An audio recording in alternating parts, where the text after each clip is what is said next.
No. Yeah. But squatter's rights.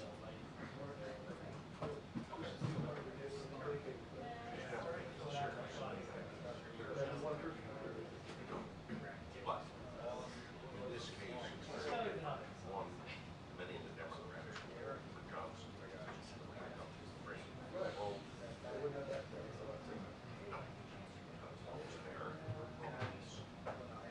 I don't think I can gain so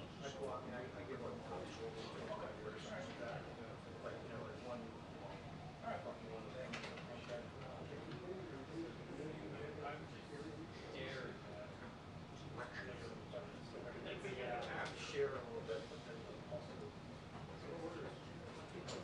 they also won't let you go.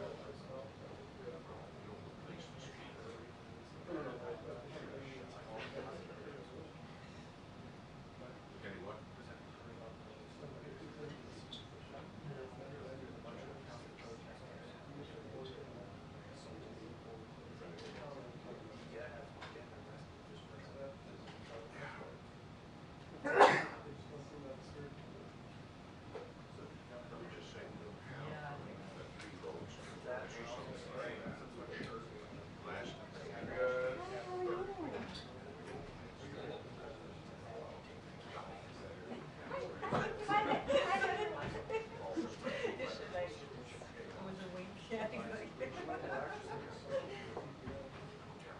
But,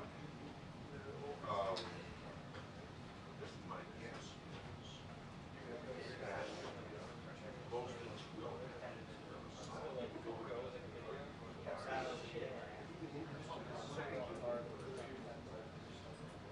okay, that I don't know about.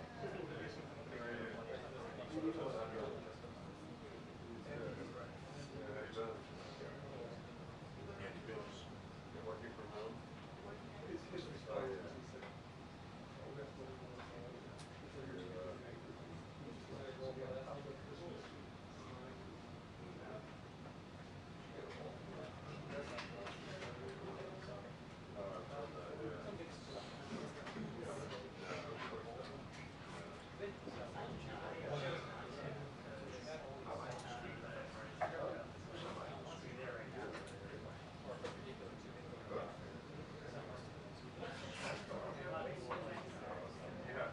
Who's got 130 in the pool? Who's got 130? No, who's got 130 in the pool? Just saying. I'm going to go 145. I got a 5 minute winner. 145 or 150.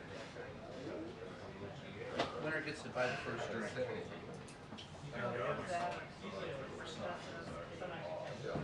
Just us being realistic. They did not call watch.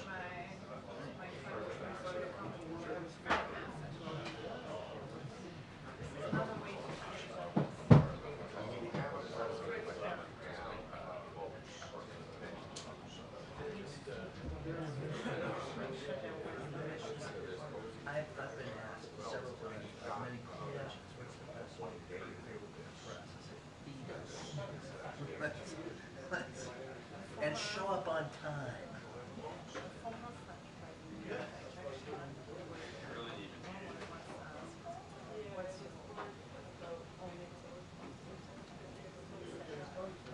Hey, Johnny? Yes. Camera's up here. Your camera's up here. Yeah, that's a good.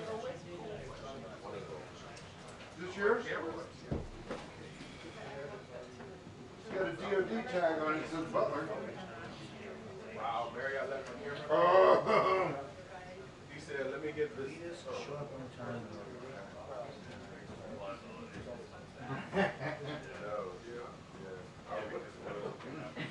I'm thinking it's in my bag outside. The big heavy bag. The big heavy bag, yeah. It's a bag.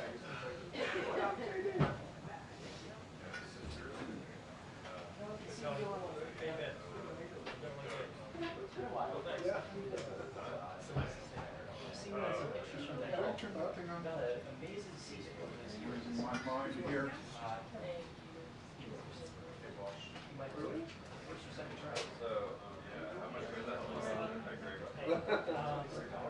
30-minute warning. Yep, sounds about right.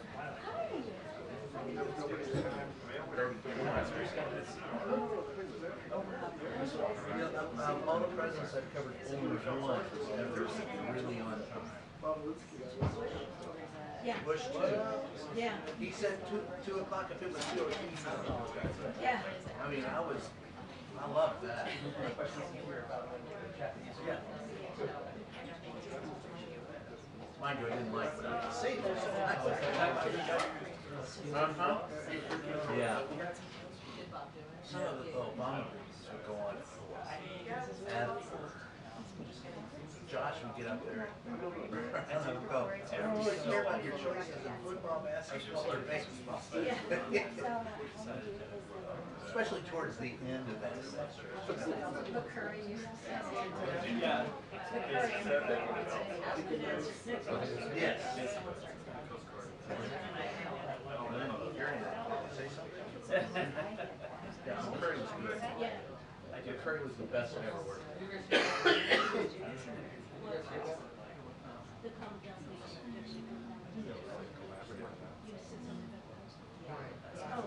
He thought they said something on the street, but I didn't hear anything. If you see the front row start to walk up here, then you know it's 2-minute warning. Actually, 5 minutes after 2-minute warnings are given, then they come.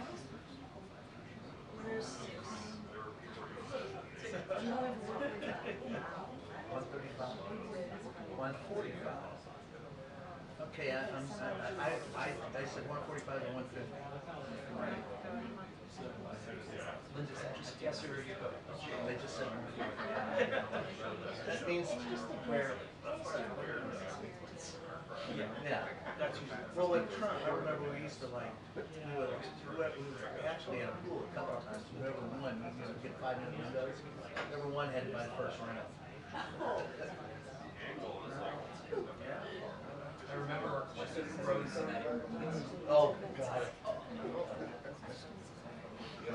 Well, and whenever they gave you 2 minutes warning, it was always 10.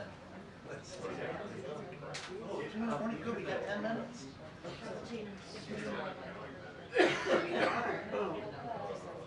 So right now we're still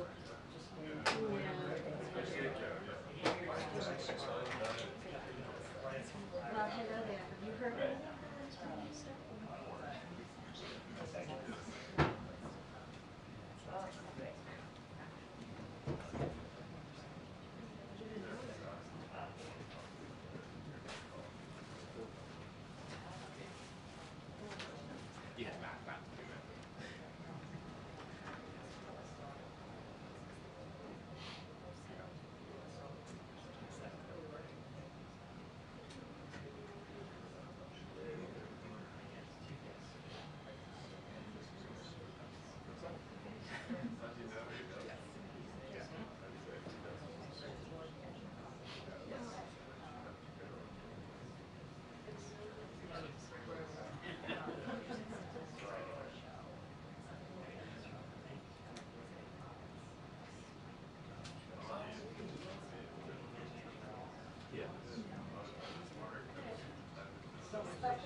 They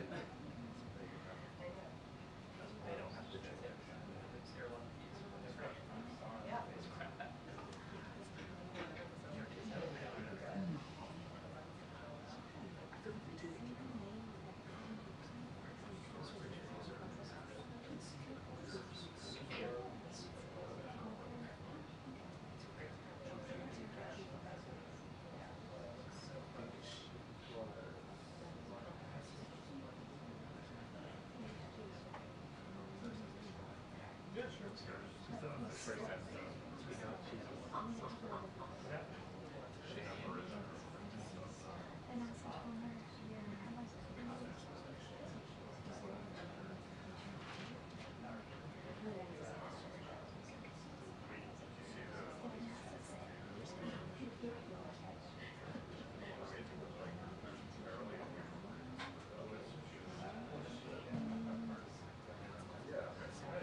They haven't said anything yet.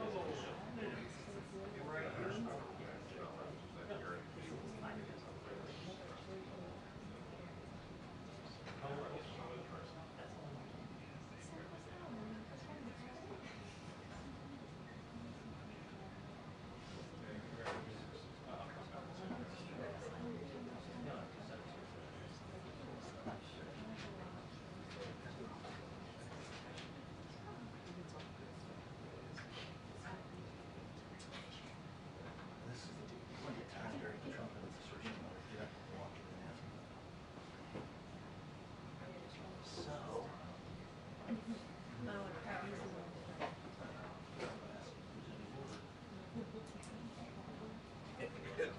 Excuse me, guys.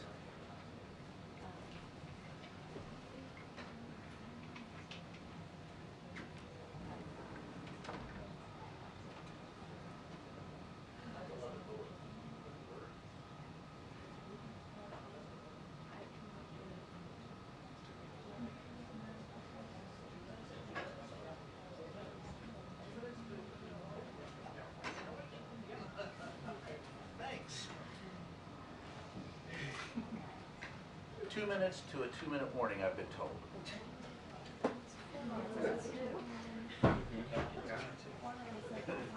Two plus two. When Biden say he's 40, he turns 2 plus 1.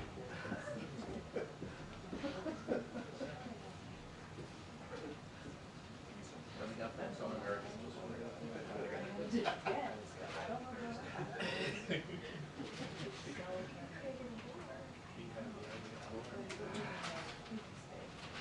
It's a good putback.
first time I caught Helen in that scene. Sleep. I said, Helen, are you okay? She goes, I'm giving this administration all the attention it deserves. I'm not going to say, but I was young. And I just laughed. Couldn't stop. She's got a sharp wit. Oh, she was quick.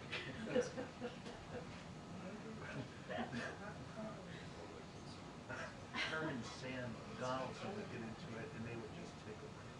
They were just so fun together.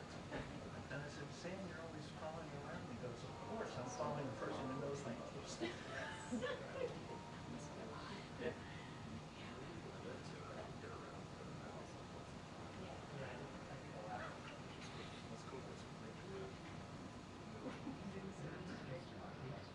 Give you this administration.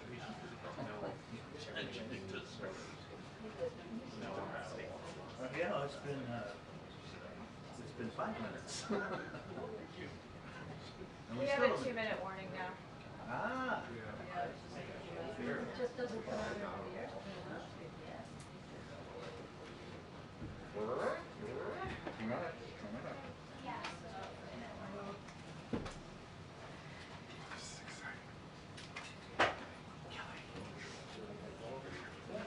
Hey, good to see you. I have really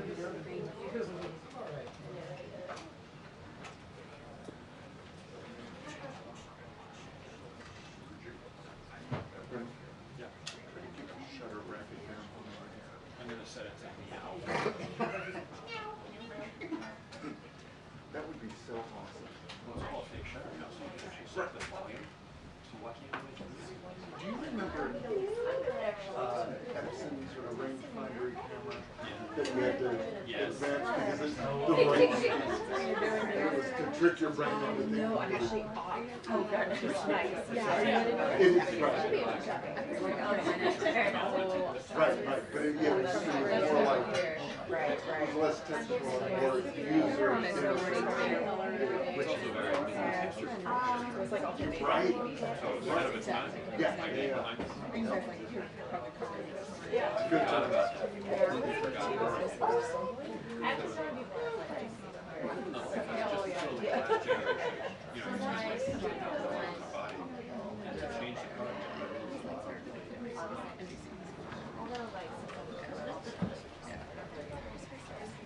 Good afternoon, everyone. Thank you for joining us. Thank you for joining us. Okay, I have a couple of things at the top, and as you can see, we have guests with us today. Our hearts go out to the families of the 6 individuals still missing after yesterday's bridge collapse in Maryland. As authorities on the ground have confirmed, operations have shifted from a search and rescue operation towards recovery efforts. Secretary Buttigieg and Coast Guard Vice Admiral Peter Gautier just came from the Oval Office where they spoke with the president about the situation on the ground. After he was briefed on the collapse, President Biden immediately instructed his team to move heaven and earth to aid in the emergency response and help rebuild the bridge as soon as humanly possible. Within hours of the bridge's collapse, President Biden spoke to Governor Moore, Senator Cardin, Senator Van Hollen, Congressman Mfume, as well as Baltimore's mayor and county executive. The president's message to them was clear. We will be with the people of Baltimore every step of the way. The president has remained in close contact with Secretary Buttigieg, who was in Baltimore yesterday to start the discussions about long-term rebuilding efforts and help the on-the-ground response. The president has directed a whole-of-government response. The Coast Guard has set up a unified command, and the Department of Transportation, U.S. Army Corps of Engineers, FBI, the National Transportation Safety Board, and Federal Highway Administration are all on the ground supporting state and local authorities in their recovery and rebuilding efforts. Joining us today, as you all can see behind me, to provide additional details about this administration's whole-of-government response are Transportation Secretary Pete Buttigieg and Vice Admiral Gautier, Deputy Commandant for Operations at the Coast Guard. With that, I will turn it over to Secretary Buttigieg, followed by the Vice Admiral. Secretary? Thank you very much, Karine. I want to start by thanking the Vice Admiral and the whole Coast Guard for their extraordinary partnership and recognizing the leadership of President Biden, who from the very beginning has been acting to make sure that we have a whole of government response to support the people of Baltimore. Yesterday, America awoke to shocking images of the Francis Scott Key Bridge collapsing after it was struck by a Neo-Panamax container vessel. And by the time most Americans saw those images, first responders and rescuers had already been at work for hours to save lives. That quick work unquestionably made an enormous difference, and they have our gratitude. In fact, if not for several factors, including those responders' efforts, the Mayday call, the maintenance closure that was already underway, and the time of day of this impact, the loss of life might have been in the dozens. But tragically, 6 people did lose their lives, and a 7th was badly injured. These were workers who went out to work on a night shift, repairing the road surface while most of us slept. Work is undergoing to recover their remains, and our thoughts and prayers are with their loved ones whose lives are never going to be the same. Even as those families come to terms with this grief, and even as those recovery operations continue, work is underway to investigate what happened and to restore the key transportation resources that were impacted.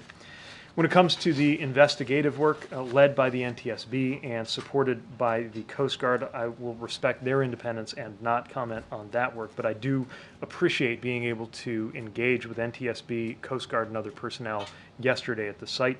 I also spent time with Governor Moore, and I want to express my appreciation for his leadership. The governor has responded to this unthinkable event with focus and compassion, and we're going to be working closely with him and with his state's DOT to support Maryland in their work to rebuild the bridge and reopen the port. I also want to thank Mayor Scott, County Executive Olszewski for their work and their team's work ensuring all resources are brought to bear in that response. While the investigation and the response continue, President Biden has made clear that this whole administration will be providing support in every respect for the recovery and the rebuilding process. From a Department of Transportation perspective, that really comes down to 4 major focus areas. Reopen the port, deal with the supply chain implications until the port does reopen, rebuild the bridge, and deal with the surface transportation implications until the bridge is rebuilt. Each of those is a distinct line of effort, and we're already taking steps toward each goal. With regard to the port, again, the Coast Guard, in coordination with the Army Corps of Engineers, will lead on the channel cleanup and the reopening so that that port can get back to full operation. We are concerned about the local economic impact, with some 8,000 jobs directly associated with port activities. And we are concerned about implications that will ripple out beyond the immediate region because of because of the port's role in our supply chains. This is an important port for both imports and exports, and it's America's largest vehicle handling port, which is important not only for car imports and exports, but also for farm equipment. No matter how quickly the channel can be reopened, we know that it can't happen overnight, and so we're going to have to manage the impacts in the meantime. We're working to mitigate some of those impacts, including using tools that didn't exist just a few years ago. Following the disruptions to supply chains from the COVID pandemic, President Biden's infrastructure package included the establishment of a new freight office within our department to help coordinate goods movement in ways that were not possible before. To be clear, ocean shipping is not centrally controlled the way you might expect with, for example, air traffic control. So having these tools allows us to create coordination that just didn't exist before. It's helped us to smooth out supply chains after COVID. It's helped us to manage the Red Sea crisis, and we're using it now to help the hundreds of different private supply chain actors get better coordinated to keep goods moving. Tomorrow, I will be convening shippers and other supply chain partners to understand their needs and to promote a coordinated approach as they adapt to the temporary disruptions while we plan mitigations. That said, the Port of Baltimore is an important port, so for our supply chains and for all the workers who depend on it for their income, we're going to help to get it open as soon as safely possible. Now, for the bridge, we are going to be working with NTSB as they lead their independent investigation. It's too early to speculate, of course, what NTSB will find, but if they discover or determine anything that should be considered in the regulation, inspection, design, or funding of bridges in the future, we will be ready to apply those findings. What we do know is a bridge like this one, completed in the 1970s, was simply not made to withstand a direct impact on a critical support pier from a vessel that weighs about 200 million pounds, orders of magnitude bigger than cargo ships that were in service in that region at the time that the bridge was first built. We also know that this is yet another demonstration of the importance of our roads and bridges, which is one of many reasons why the Biden-Harris administration worked so hard to get the infrastructure package passed, and why roads and bridges are the single biggest category in that package. We are committed to delivering every federal resource needed to help Maryland get back to normal, and we're going to work with them every step of the way to rebuild this bridge. It is not going to be simple. When we helped Pennsylvania and California swiftly reopen I-95 and I-10 respectively, there was terrific done work there, but that was addressing comparatively short spans of bridges over land relative to this span over water. And of course, in the Baltimore case, we still don't fully know the condition of the portions of the bridge that are still standing or of infrastructure that is below the surface of the water. So rebuilding will not be quick or easy or cheap, but we will get it done.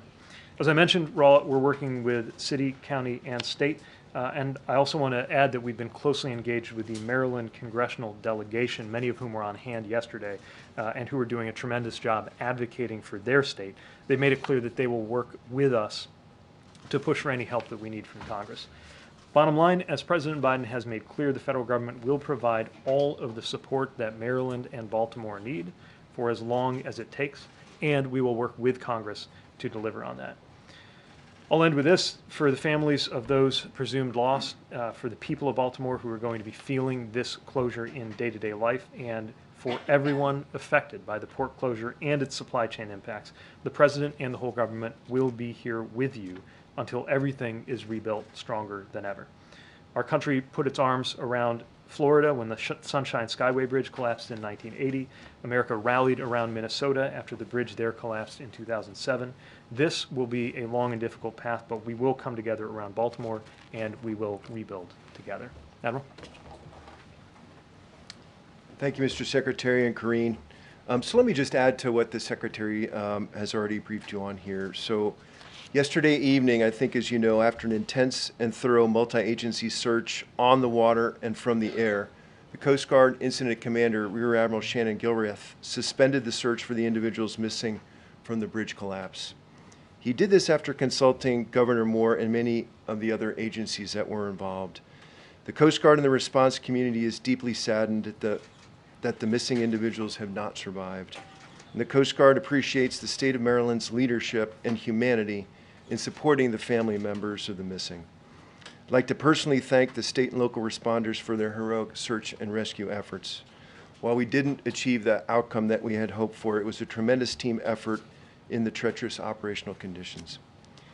As this aspect of the response shift to recovery operations and consistent with the President's direction to get the port up and running as soon as possible, the Coast Guard highest priority now is restoring the waterway for shipping, stabilizing the motor vessel Dolly and removing it from the site, and coordinating a maritime casualty investigation under the leadership of the National Transportation and Safety Board. So just a couple of words on each one of those. So in terms of assessing restoring the waterway, the Coast Guard is very tightly connected to the Army Corps of Engineers as they lead in that role as the lead federal agency for that effort. As we were in the Oval Office, the President called General Spellman, the Chief of the Army Corps of Engineers, who's on site. General Spellman and I had a number of conversations yesterday in terms of the coordinated approach moving forward, and they are moving very aggressively in putting resources and mobilizing the necessary equipment, conducting the analysis and the underwater surveys to do that. In terms of continuing to stabilize the vessel, mitigating any pollution threat, and removing the vessel from the area, the vessel is stable, but it still has over 1.5 million gallons of fuel oil and lube oil on board. And it does have 4,700 cargo containers on board. 56 of those contain hazardous materials, and 2 are missing overboard. The ones that are in the water do not contain hazardous materials. And then around 13 or so on the bow of the ship were damaged as the bridge collapsed and impacted the front of that ship. So the Coast Guard has moved aggressively to board the vessel, and we have teams on board. The responsible party, the ship operator, has mobilized, activated their marine salvage plan in addition to their marine pollution response plan, both things that are required by the United States Coast Guard. The salver is Resolve Marine Incorporated, and they have begun mobilizing resources to take the next steps appropriate to refloat the vessel and remove it from that area. The real critical thing here is that, as you know, a portion of the bridge remains on the bow of that ship, and we will be coordinating very closely with the Army Corps of Engineers and their contractors to first effect the removal of that debris before the vessel can then be removed. The vessel bow is sitting on the bottom because of the weight of that bridge debris on there. And there are underwater surveys that are happening by remotely operated vehicle. Divers will be in the water today to complete that underwater survey. There's no indication that there's any flooding or any damage underneath the waterline to that vessel, and that effort will continue. We'll keep you informed of that. And then lastly, in terms of the casualty investigation, as the Secretary had said, this is led by the National Transportation and Safety Board. I've had a couple of conversations with Chair Hamandi on this account, and basically what we've done is we've activated a memorandum of understanding between the Coast Guard and NTSB, and because of the multimodal and complex nature of this investigation, we will be providing Coast Guard investigators for what we call a Marine Board of Investigation, which is our highest level of investigation in the Coast Guard that will fold in and coordinate with the NTSB investigation as that moves forward. I think the Secretary closed with some top-line messages, and for us, I can tell you that our unified command, which is essentially a term that we use in the United States for how we mobilize against crises with all the appropriate federal, state, local agencies and other stakeholders. We have a tremendous amount of talent on there, and a lot of resourcing, and given the magnitude and importance of this response, it's going to be very, very aggressive moving forward, and we'll keep you informed of that. Thank you. Admiral, CNN has obtained a government memo that the Coast Guard is currently evaluating hazardous material that was contained in some of the containers on the ship.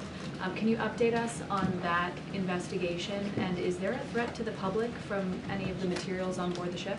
There is no threat to the public from the hazardous materials on board. So we've obtained the vessel manifest that container ships carry and done the analysis of the types of hazmats that are on board. We have a very specialized hazmat team on board called the Atlantic Strike Team. We have 3 of those around the country.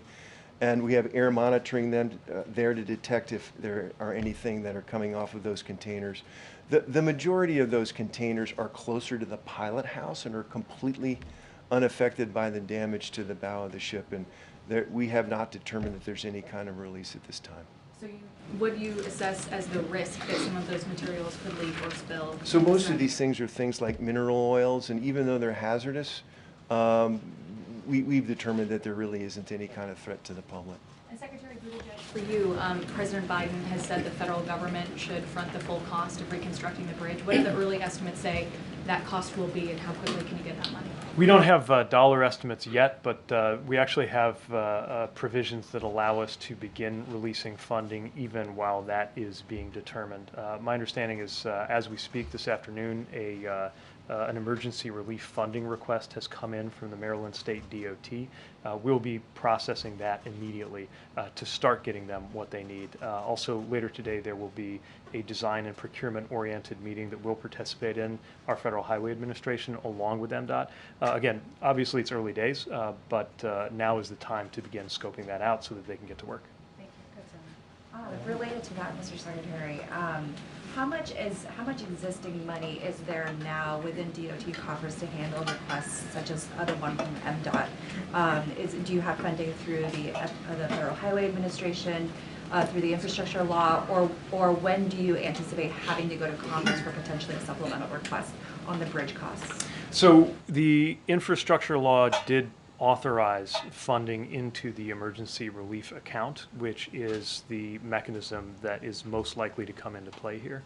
Last I checked, there was about $950 million available, but also a long line of needs and projects behind that. So it is certainly possible, I would go so far as to say likely, that we may be turning to Congress in order to help top up those funds, but that shouldn't be a barrier to the immediate next few days beginning to get the ball rolling. What would be the time frame of sending that sub request? I think it's too soon to know the mechanics of that. And for the Vice Admiral, can you discuss broadly just the safety of maritime shipping in general, and kind of the strength of the regulations that govern it, and particularly the inherent international nature of the maritime business could potentially create issues, especially if you have ships based in different countries with potentially weaker regulations. Can you speak to those broader issues? Yeah, absolutely. So despite what happened 36 hours ago in Baltimore, the maritime mode of transportation, merchant shipping, is an incredibly, incredibly safe mode of transportation, not just here in the United States, but worldwide.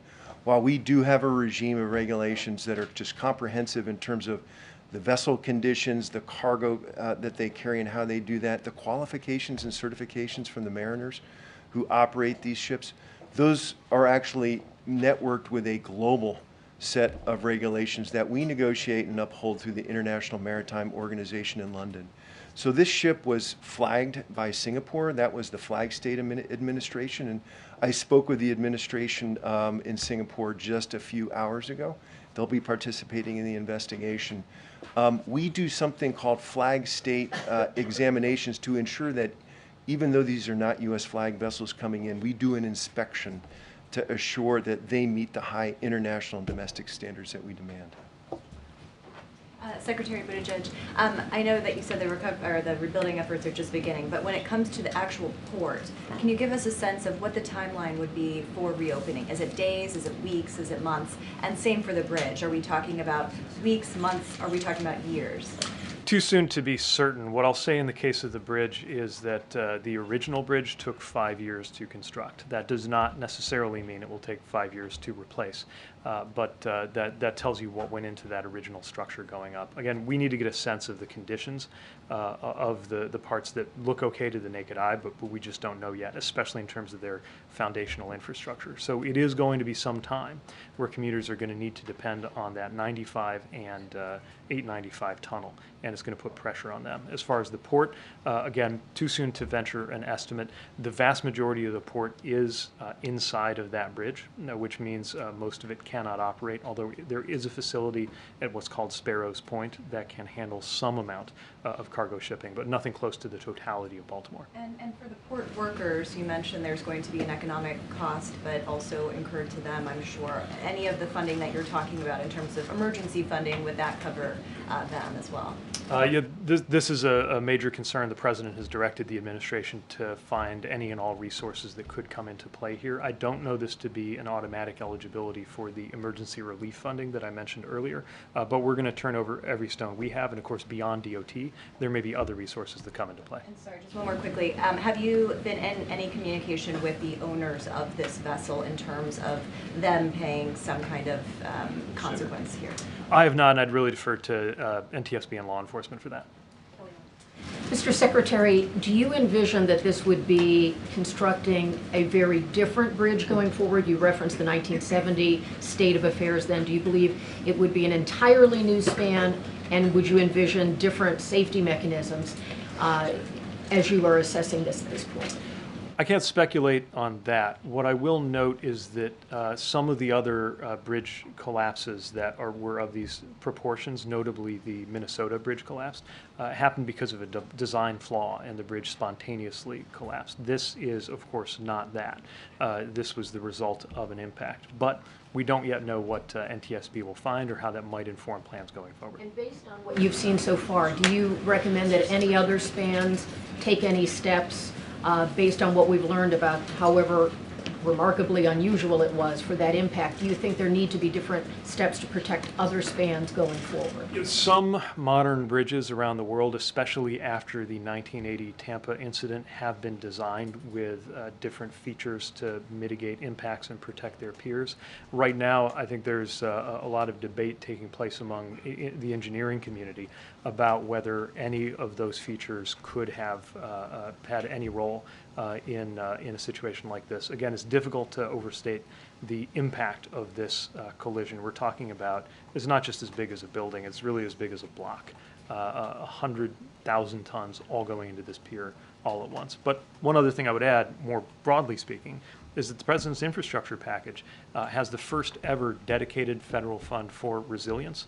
Largely that's been construed in terms of seismic resilience and resilience in the face of extreme weather events, but certainly something we'll be looking at going forward, knowing what we've experienced in Baltimore. And lastly, the status of the crew of the cargo ship, maybe the Vice Admiral is better suited for that. Are they still on board, and are they fully cooperating with what you need? The crew is cooperating with what we need. They remain on board, and predominantly an Indian crew with one Sri Lankan crew member on board, but they're still there and very much engaged in the dialogue and the investigation. To the Vice Admiral, are there any early indications of what caused the Dali to lose propulsion during its voyage, and what are some of the areas of focus so far when it comes to the investigation into the accident? Yeah, I think we all want to know as quickly as possible at least some initial findings, but I really need to refer you to the National Transportation Safety Board and their messaging in terms of moving forward very deliberately and on a factual basis to uncover some of those answers.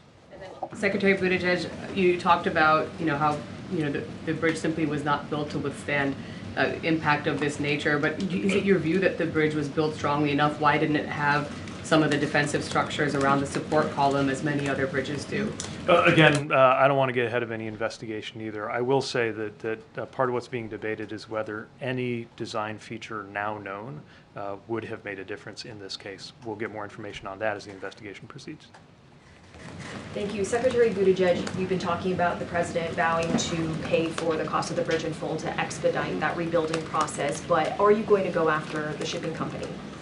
Any private party that is found responsible and liable will be held accountable. I think our emphasis and the president's goal is to make sure that that process is not something we have to wait for in order to support Maryland with the funds that they need. And that's what these emergency relief tools can help us do. What could that accountability look like? Again, I don't want to get ahead of law enforcement, NTSB, or any of the other players here, but needless to say, there's going to be a lot of focus on that. Anybody who is responsible will need to be accountable. Rebuilding obviously won't be cheap, and you talked about possibly needing to give that supplemental request to Congress. How much money are we talking about? Just too soon to say. And just one question for the Vice Admiral. Admiral, when it comes to getting the situation cleaned up and recovery efforts, what are the biggest challenges that you're facing and the kind of equipment that you have to move in? I think the main challenge here is, as you can see by the imagery on scene, is removing those large trusses and steel members off the bow of the ship. Once that happens, we'll have the underwater survey complete in terms of how that vessel is connected to the bridge pier there. But I think once that's done, I think the salvors will be ready to do the necessary actions to refloat that vessel and remove it.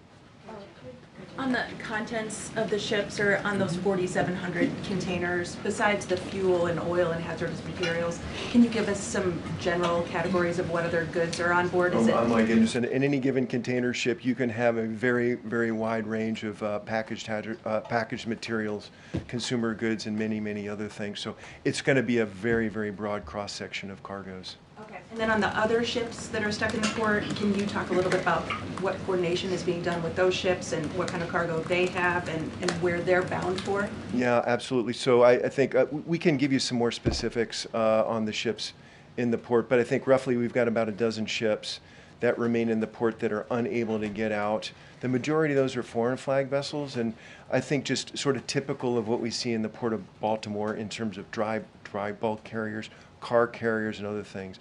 There are a number of Maritime Administration ships that are there as well. And then Secretary Buttigieg, on regulations and requirements, are you discussing waiving any regulations or requirements to help speed along the reconstruction of this bridge? Too soon to say what exact administrative issues may come up, but certainly we have a clear direction from the president to tear down any barriers, bureaucratic as well as financial, that could affect the timeline of this project. Thanks, Karine.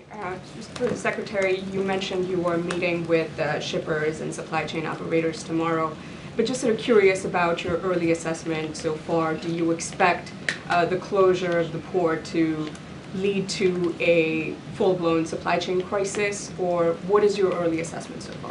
Well, this is not of the proportions of, for example, LA and Long Beach when it comes to container traffic. That's one port complex or two ports that collectively represent 40% of U.S. container traffic. It's nothing like that, but it is an important port and an important system of the East Coast ports. Now, a lot of the goods that come on or off there go as part of runs where ships also visit the ports of New York and New Jersey and Virginia. And so right now, I think there are already diversions taking place to those and other East Coast ports, helping to absorb some of that need. So those are the kinds of things we're getting more information on right now, and I'm looking forward to getting a better sense tomorrow after talking to the shippers. And a quick question on sort of safety reviews. You know, obviously the ship was involved in an accident in Belgium, I believe in 2016. Is this incident going to prompt a full-scale review of vessels like this? So we've seen what's in the news in terms of that particular incident. I don't know whether that's particularly informative to this. Probably a different vessel crew, different pilots, different weather conditions, and so on and so forth. But nevertheless, the Coast Guard keeps the safety histories of all the vessels that call into U.S. ports. And so we're reviewing that in terms of the investigation. Thank you for the Vice Admiral. Can you discuss your degree of confidence in the victim numbers that we've heard so far? We have seen evidence that there's sonar that's picked up cars at the bottom of the river. Do we know that all those cars belong to the construction workers, or is there a chance that other cars may have fallen into the river? So we've heard similar reports in the news, and so basically the Coast Guard is going off of the numbers of individuals that have been provided to us by the state of Maryland, as they were the ones who were administering the bridge and had the best idea of how many individuals might have been involved. Secretary Buttigieg, you mentioned earlier that there is not an air traffic control type body for shipping. Is that an indication that you think that there should be something like that for the future? No, it's a very different system, but I do think it's important for the public to understand that. If a runway or an airport goes out of service, and then there's immediate instructions from a central authority on what to do and where to go. It just doesn't work that way in shipping. What I will say is we have felt, especially since the summer of 2021, that there needs to be more coordination than there has been in the past. I think sometimes even not just as a matter of practice, but as a matter of culture, different shippers and other entities that have been rivals just don't coordinate. We built a program called FLOW, which invites different participants, cargo owners, shippers, ports, terminal operators, and others, to begin sharing data. That's something that served us well going to the Red Sea issues. It's certainly serving us well right now because that data can help us get a sense of how these effects are rippling through other ports. So we welcome that coordination. We're trying to promote it, but that doesn't mean that it's happening on a command and control basis. Thanks, Karine. Secretary Buttigieg, when was this bridge last inspected?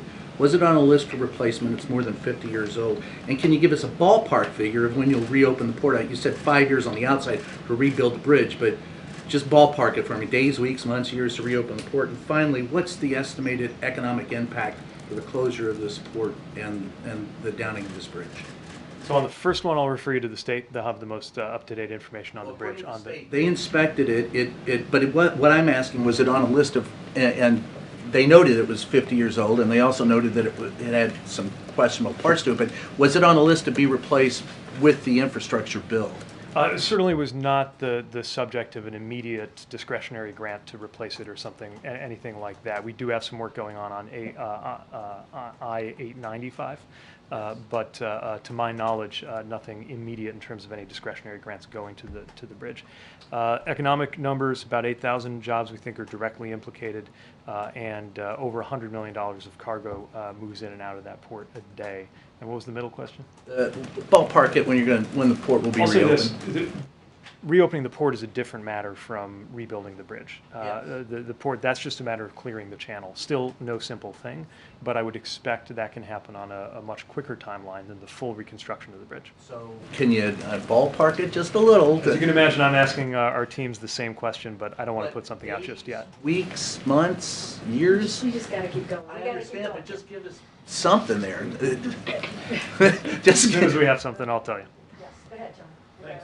Secretary Buttigieg, another supply chain issue for you has to do with the significant amount of automobiles, cars, trucks, coal, LNG that goes through the port of Baltimore. What will be the impact on the supply chain on those specific industries? Yeah, so this is one of the key ports again for vehicles, and some vehicles are actually finished at facilities that are on port grounds, so it is significant. That being said, of course, it's not the only facility that can accommodate roll-on, roll-off vehicles. You see that in Savannah, certainly in New York, New Jersey, and Virginia. The tractor equipment will be more complicated than the ordinary light-duty vehicles. These are exactly the kinds of information that we're going to be seeking over the coming days, including at tomorrow's convening. And you expect, because of those supply chain issues, that we could see impacts on the U.S. economy as a result of those supply chain issues? You know, we want to get a little more fidelity on how disruptive it can be. Again, we're not talking about a single point of failure that it's the only possible place to get through, or even something that is as impactful as some of the issues that affected the Panama Canal, for example. This does not automatically mean that a trip to the East Coast has to be substituted with a trip to the West Coast, which would be much more of a cost impact. It can probably be accommodated up and down the East Coast, but the effect clearly will not be trivial. Thank you. Mr. Secretary, you said that you had received a request for emergency funding from the Maryland authorities. Can you tell us what that number was?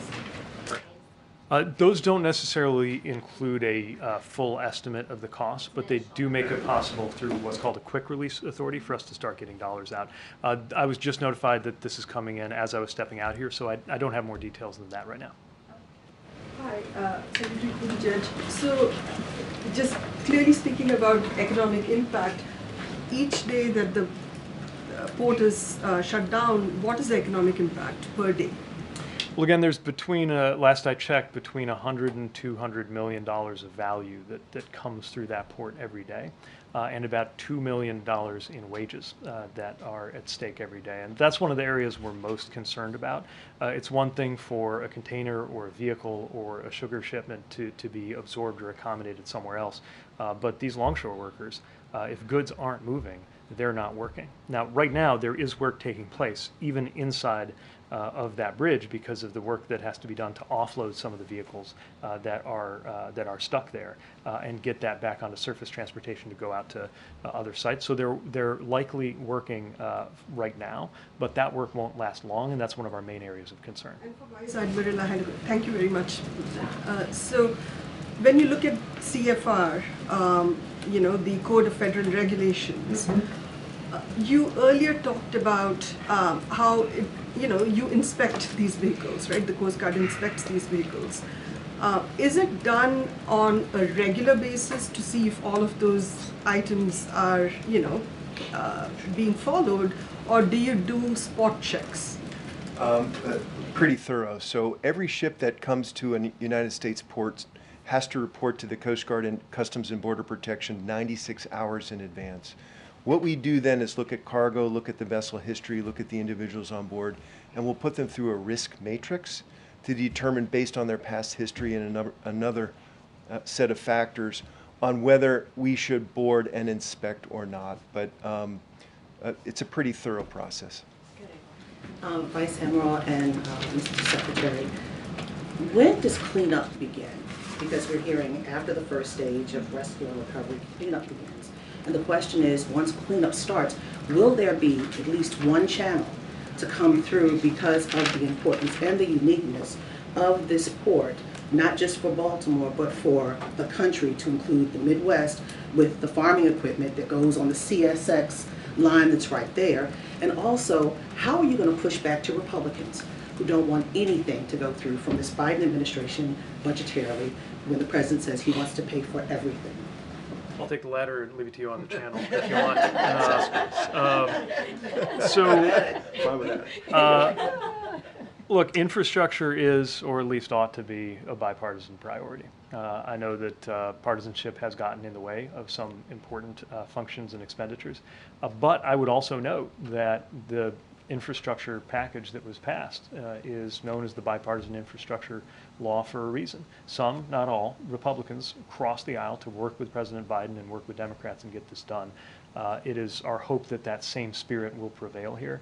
And I would also remind any member who might find themselves on the fence when any requests that might come through materialize that, today this is happening in Baltimore, tomorrow it could be your district, and we really need to stand together, red, blue, and purple, to get these things done. And what about the channeling? The cleanup and the channeling, that's right. So in terms of cleanup, in terms of the debris assessment removal now, again, the Army Corps of Engineers under General Spellman are being very aggressive in mobilizing equipment, beginning the underwater surveys and the necessary actions in order to first understand what they're facing in terms of challenges with not just the debris on the surface, but underwater. So they can give you an idea on sort of what their assessment looks like. So we can safely say the process for cleanup and possibly opening a channel is already underway because you are assessing what's going on down below? So Admiral Girath, the Coast Guard Incident Commander, and General Spellman for the Army Corps are very tightly linked and coordinated on the necessary actions to do this. Not waiting in order to begin this process. Now, we do need to be sensitive because the state of Maryland is conducting the body recovery operations in and around the same area where the debris assessment removal needs to take place. But again, in terms of those details, Army Corps is best to answer that. Thanks. Good. Yeah, thanks, Greg. Mr. Secretary or Vice Admiral, what kind of changes could this lead to the operations at the ports? Like, could we see tug escorts going through for bridges like this? And would that make a difference in this? For us, again, I think it's too soon to speculate whether any design feature or other practice would have made a difference, but that's the kind of thing that NTSB does, and they do it well. At the end of their investigation, they issue recommendations which often become part of policy, design, or even technology for the future, and it's part of why we'll be very interested in their work. Thanks, Karine. Mr. Secretary, can you tell us if you are seeing any impact on inflation? And you said that the bridge was not made to withstand such an impact, but should it be reinforced during the past decades?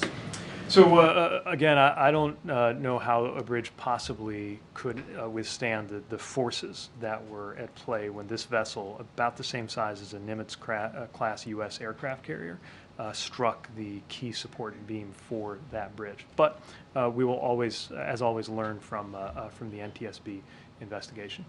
What was the first bit? Impact on inflation? Too soon to say. I think this is definitely a different ballpark from what we saw with the West Coast issues in 2021. But that's part of what we hope to gather more data on soon. I will say, a lot of the disinflation that we've seen has been a result of the work that the President led to improve and smooth out our supply chains. So we see a clear relationship between supply chains and inflation.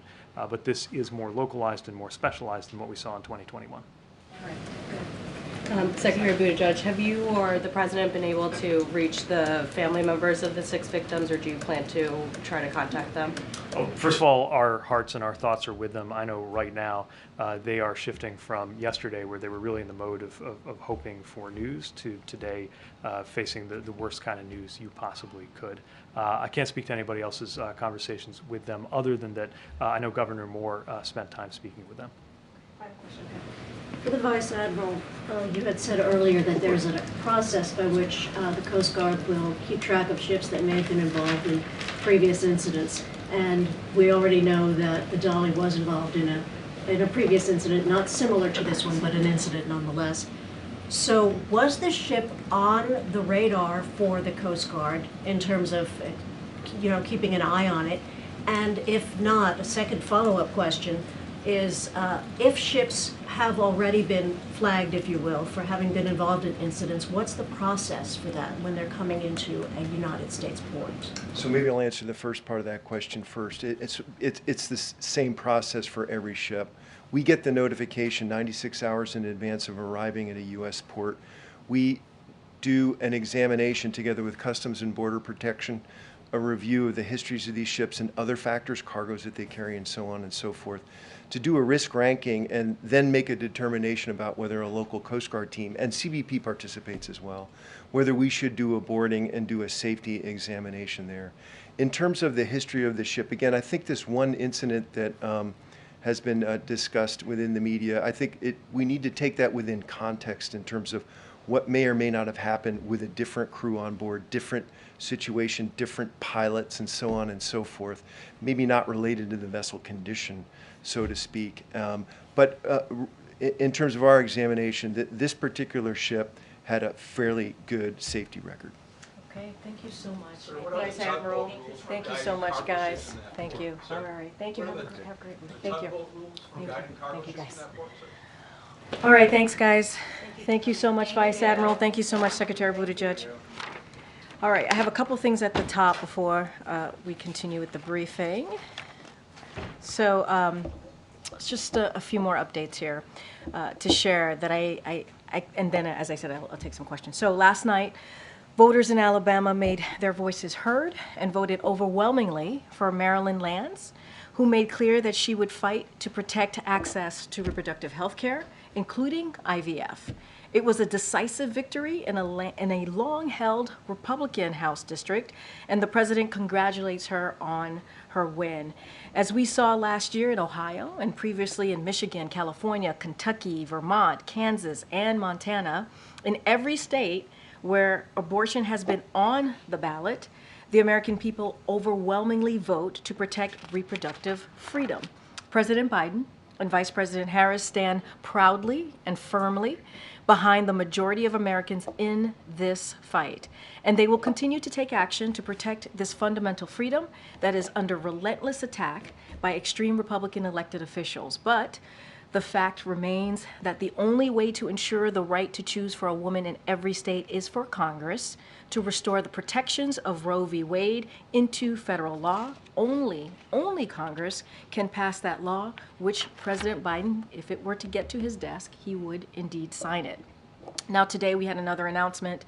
The Biden-Harris administration also launched the Save Date of action to promote SAVE, the most affordable student loan repayment plan ever, which President Biden announced just last year. The SAVE Day of Action is a coordinated effort to bring together public, private, and NGOs that could reach 100 million Americans with information about SAVE. Vice President Harris kicked off the campaign this morning, encouraging people to visit studentaid.gov/save, where they can join the more than 7.7 million borrowers representing every congressional district who are currently enrolled. Thanks to SAVE Plan, more than 4.5 million borrowers have a monthly payment of $0, and an additional 1 million borrowers have payments of less than $100. Finally, I want to acknowledge a solemn anniversary that will happen later this week. Friday will mark 1 year since American journalist Evan Gershkovich was arrested and wrongfully detained in Russia. Just yesterday, Russia extended his detention after yet another sham hearing. In yesterday's hearing, the Russian authorities did not even provide any evidence of a crime. In fact, they have provided no real justification for holding him. That is because he has done nothing wrong. Journalism is not a crime. Let me say that again. Journalism is not a crime. This administration will continue working every day to secure his release. We will continue to push back against Russia's attempts to use Americans as bargaining chips, and we will continue to stand strong against all those who seek to attack the press or target journalists. To Evan, to Paul Whelan, and to all Americans held hostage or wrongfully detained abroad, keep the faith. We are with you, and we won't stop working to bring you home. With that, Sungmin. A quick one, any update on when the president would go to Baltimore? I don't have an update for you. Obviously, we want to do it when it is the appropriate time on the ground. We're going to continue to have conversations with, obviously, local officials on the ground to get to get a sense of what their needs are, but we want to make sure that we do not disrupt their efforts. You just heard from the Secretary and the Vice Admiral, this is a major, major undertaking, and so we don't want to get in the way. But you heard from the President. He wants to get there as quickly as he can. And one on Israel. Our understanding is that talks are restarting between the U.S. and Israel about rescheduling that meeting that was supposed to be held this week on Rafah.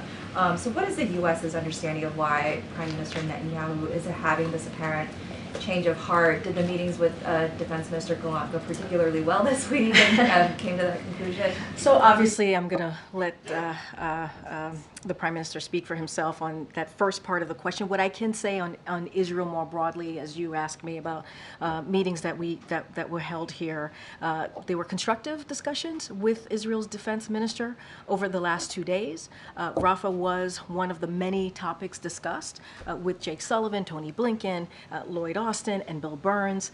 The Prime Minister's office has agreed to reschedule the meeting dedicated to Rafah. So we're now working with them to find a convenient date that's obviously going to work for both sides. But his office has agreed to reschedule that meeting that would be dedicated to Rafah, which is a good thing.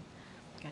Thanks, Karine. And actually on that note, we had received a statement from the Prime Minister's office saying that Netanyahu did not approve the departure of the delegation to Washington, so disputing that they've agreed to the rescheduling. Could you just talk about what might be going on? So look, I would say that as we are working to set a date, the Prime Minister's office agreed to reschedule this meeting. You saw that the Israel Defense Minister was here for 2 days, extended a day, and added another day to meet with Jake Sullivan, Tony Blinken, Lloyd Austin, and Bill Burns. So that is the conversation that we're having. We are working to convene that meeting, an important meeting on Rafah, and when we have a date, certainly we'll share that with you. That is what we know from our side. And what is the message that Defense Secretary Austin had to Gallant about the alternatives in Rafah? I'm just not going to get into specifics of those conversations. Obviously, as I just stated, Rafah, the operations, the military operations more broadly, Rafah was indeed discussed, but I'm just not, as topics obviously that were discussed, I'm just not going to go into further details. And have talks for that hostage deal and ceasefire, have they reached another stalemate, and what are the sticking points on it? So I can confirm that talks continue, and the United States is actively engaged in those conversations. We remain hopeful that we can broker a deal to secure the release of hostages and establish a temporary ceasefire. This is something that we've been asking for some time. A ceasefire and this hostage deal obviously would allow us to bring home some hostages to their family, to their loved ones, and they include American hostages as well. And as well, bring into Gaza that all-important humanitarian aid that is needed in Gaza on the ground. I don't have anything beyond that, but we can confirm that we continue to have this incredibly important conversation on getting that hostage deal, which would lead to a ceasefire. Just following up on what Selena was saying, Karine, does the administration believe it was able to convince Israeli officials to take a relook at a potential Rafah operation after the series of meetings that he had with the administration? So look, I mean, Rafah obviously was part of the agenda, their military operations, and so I'm not going to go into detail. It is important that we have heard from the Prime Minister's office that we are going to reschedule and try to lock in this meeting with their obviously their folks on the Israeli government side and folks here, and so I think that's important. I'm not going to get into that. I would say they discussed how best to ensure Hamas' lasting defeat in Gaza and the need to protect civilians. So, of course, that was part of the conversation, but I'm not going to provide any more details beyond that. Is the president thinking about reconsidering sending arms to Israel, given the unfolding situation and the unfolding humanitarian situation in Gaza? There's nothing new there. That is not under consideration. As you know, we have we have done more to get humanitarian aid into Gaza with the airdrops. You know about the pier, and we're working with obviously with Israel to make sure that we get more of the trucks inside of Gaza. It is incredibly important. We know the dire situation in Gaza as it relates to humanitarian aid, but the most important thing here is to get that hostage deal, so we can get that humanitarian aid to get those hostages back home to their family, and it would, we believe, would lead to a ceasefire, obviously, and so that is what we're working towards. We've got to get that hostage deal done, and we are actively continuing those talks. Restricting weapons to Israel should also be a top consideration. I'm right? not going to get into hypotheticals, into conditions from here. We've been very clear where we stand, and we'll continue to do so. We want to get that hostage deal done. The talks is active; they continue, and that is important to get the hostage deal, to get the ceasefire, to get that humanitarian aid into Gaza. It is incredibly, obviously, important as you all have reported the dire situation in Gaza, and so that is our focus. We're going to get that pier going. We're going to continue the airdrops, continue to get those trucks in, working with Israel on that. I just don't have anything else beyond that. Go ahead. On the Rafah talks, you said that both sides are working to find a new date that works with schedules, but what level of urgency does the administration assign to holding those talks? I mean, it's urgent. It's important. We've said that. The president has said that. The National Security Advisor was here at this podium saying those very words, the importance of making sure that there is a plan and that we protect civilians. You've heard us say there's more than 1 million Palestinian civilians in Rafah, about 1.5. We have to make sure that they are protected. But at the same time, we want to make sure that Israel also makes sure that Hamas is no longer operating, right? And so that is important as well. But these talks will get us into a place where there is a plan, that we hear their side, they hear our side. I think the defense minister being here from Israel was really important for 2 days, having those all important, all critical conversations about Rafah, about military operations. I'm just not going to get beyond that. When we have a date locked in, certainly we would share that with all of you. There's been reporting that the talks could happen as soon as next week. Do you see that as feasible? I'm just not going to get into a set date or time here, but we want it to happen. Obviously, it's urgent. We think it's urgent. It's important to lock this in, and so we're going to work really diligent to make sure that happens. Go ahead, Kelly. Tomorrow the president will be in New York, and he is going to be with 2 former presidents. I'm not asking about the campaign piece of that.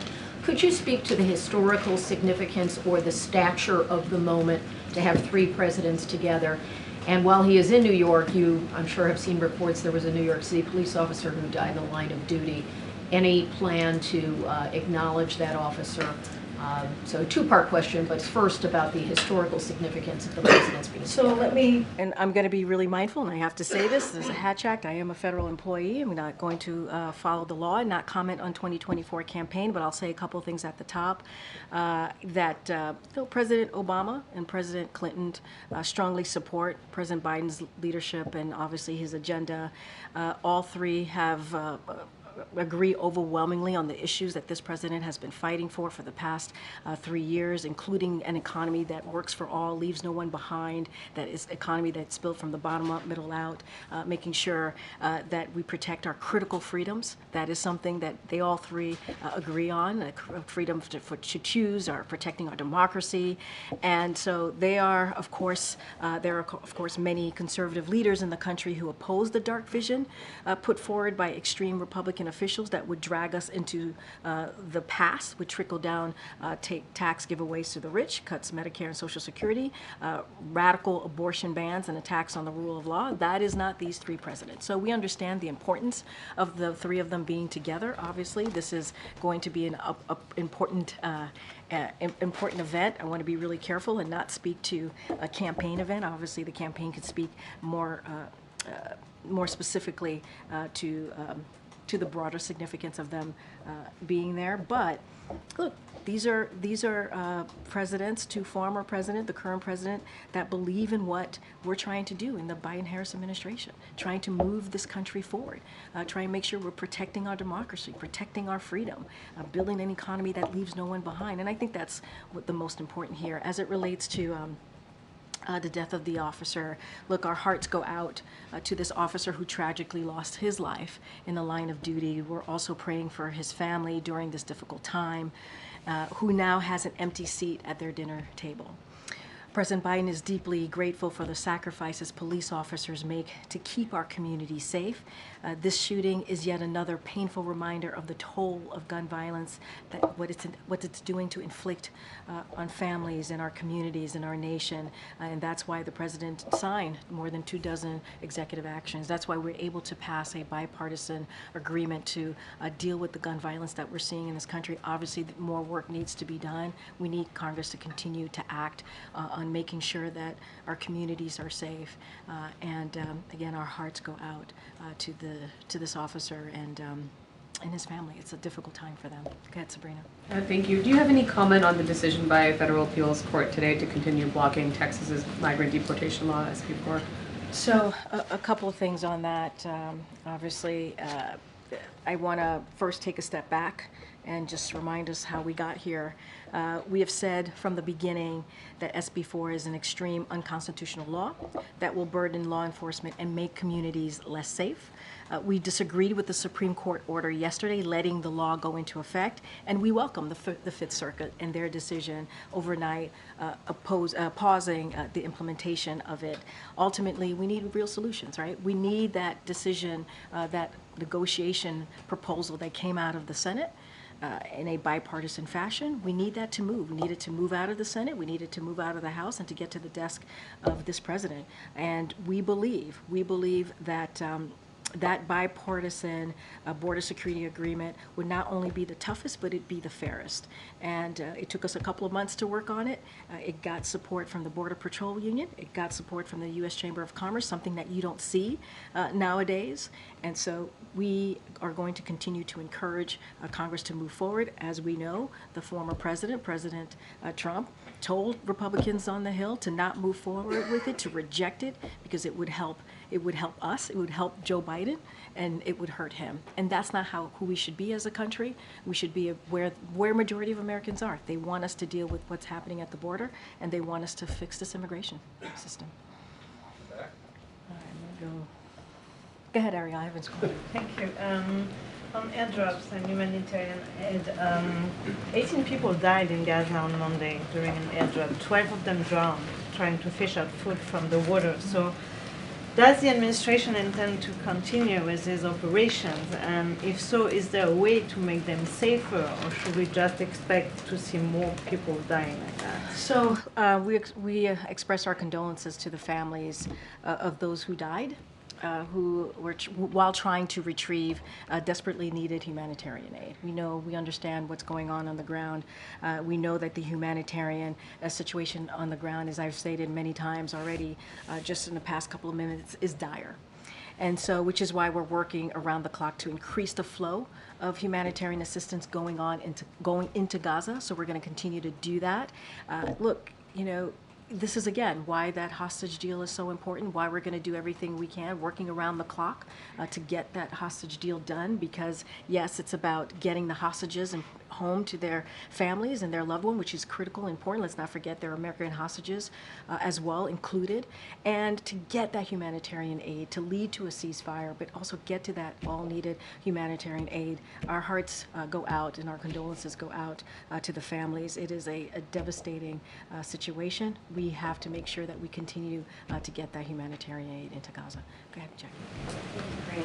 On the delegation issue, I heard the messaging from the administration earlier this week explaining, that the U.S. abstaining from that UN vote and allowing it to go through didn't really matter because it was a non-binding resolution.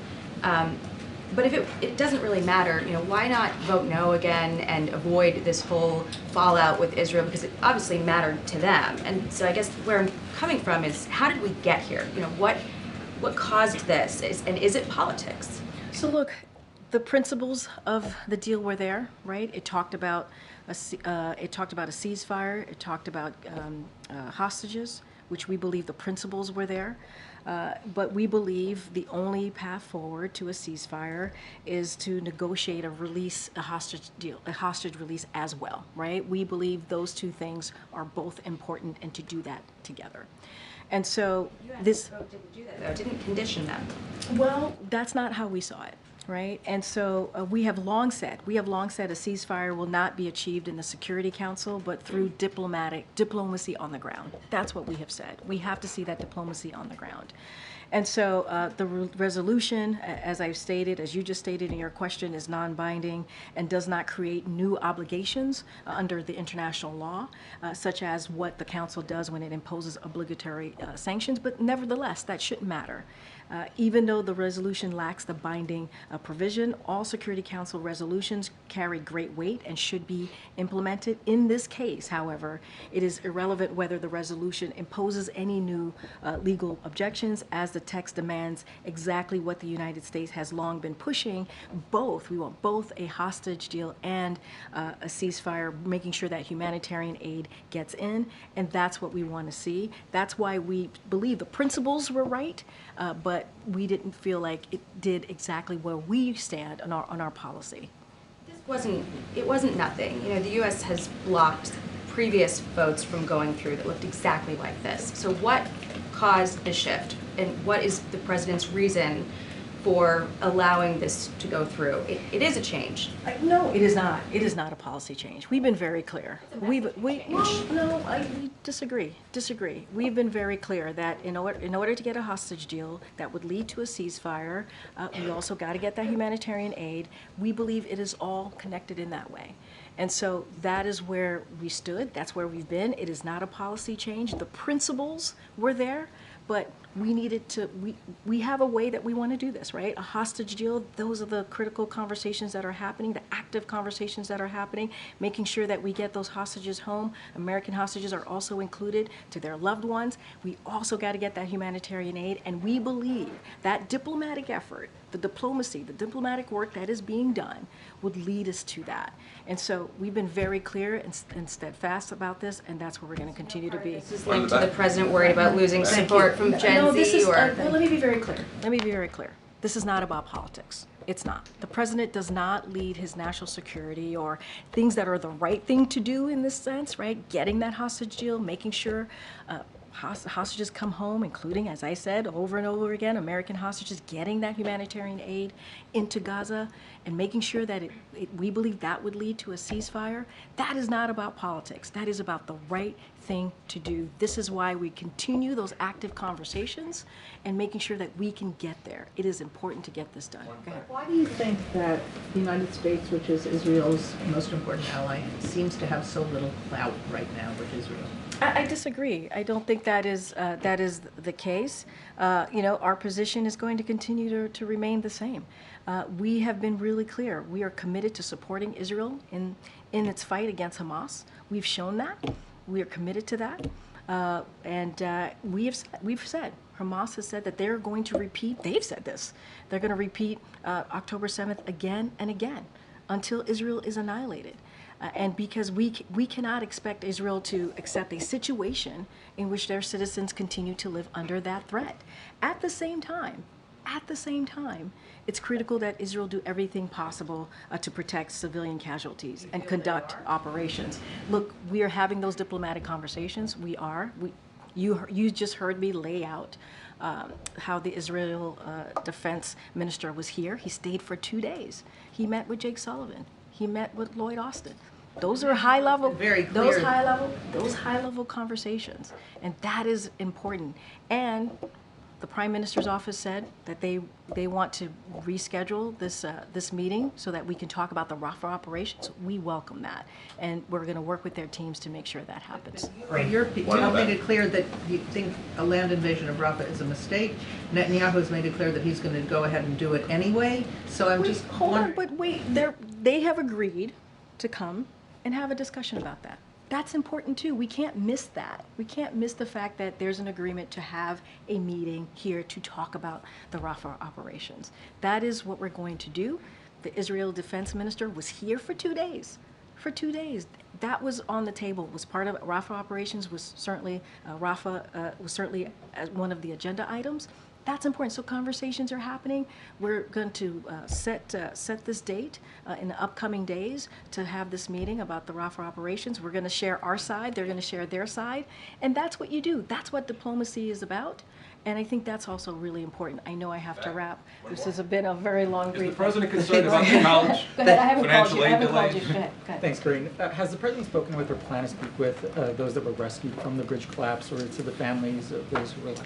I know Secretary Buttigieg was just asked that question. I think it might have been one of the last questions he got before leaving here. Obviously, as I started off this briefing, our hearts go out to the families of those six people and who are now missing, and I can't imagine how hard it is for them right now. And so I don't have anything to read out to you about a president conversation or a call, but we're thinking of them, and this is a president that has always said he will be there for that family. I just don't have anything else to share. And the Republican National Committee has been asking those seeking employment within the organization if they believe the 2020 election was stolen, serving as an apparent litmus test for hiring. Do you have any comment about this kind of prerequisite? Yeah, I mean, I want to say a couple of things. I want to be mindful not to comment on 2024, but I'll say more broadly, this is a president that believes in the rule of law, believes that the need to respect the officers who put their lives at risk on that day, and to keep everyone safe. We saw what happened on January 6th. Some of you covered that. Our democracy was under attack. We lost lives, and it is what we saw was because of the dangerous conspiracy theories. There were people, 2,000 folks, right, 2,000 people who were mobsters, who were mobs, and they were there because they didn't believe in a free and fair election, and that's why they were there. The Trump administration itself certified that the 2020 election was the most secure in our history, but yet this is what we saw. And so we're going to continue to stand with law enforcement. We're going to continue to fight for our democracy. And I'm going to be very careful not to speak beyond that, what the RNC decides to do. All right, everybody. Thank you so much. About the ongoing college financial aid